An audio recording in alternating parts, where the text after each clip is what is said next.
Bike নিয়ে বিকট শব্দে দাপিয়ে বেড়াচ্ছে বাইক চালকরা। সাইলেন্সারের দাপটে ঘুম মরেছে পথচলতি সাধারণ মানুষের। বিকট শব্দে সাইলেন্সার সমেত বাইক বাজেয়াপ্ত করল ট্রাফিক গার্ড। ধূপগুড়ি শহরের অলিগলি সহ মূল সড়কে বিকট শব্দে সাইলেন্সার লাগিয়ে ঘুরে বেড়াচ্ছে এক শ্রেণীর বাইক চালক। ট্রাফিক পুলিশের নজর এড়িয়ে শহরের অলিগলি দিয়ে ঘুরছে সেই সমস্ত বাইক চালকরা। শনিবার অভিযান চালিয়ে বিকট শব্দের সাইলেন্সার লাগানো বাইক বাজেয়াপ্ত করা হয়। ট্রাফিক গার্ডের ওসি বসন্ত পাকরিন লামা একটি বাইক থেকে দুটি সাইলেন্সার খুলে ফেলেন।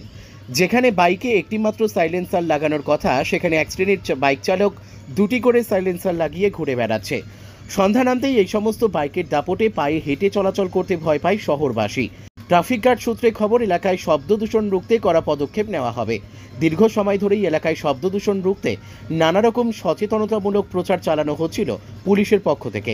এরপরে বেশ কয়েকজন ব্যক্তি তাদের নিজেদের বাইকে লাগানো মডিফাইড সাইলেন্সার খুলে রাখেন, কিন্তু পুলিশের সেই আবেদন উপেক্ষা করে দেদারে মোটর সাইকেলের শব্দ করে ঘুরে বেড়াচ্ছেন এক শ্রেণীর বাইকাররা।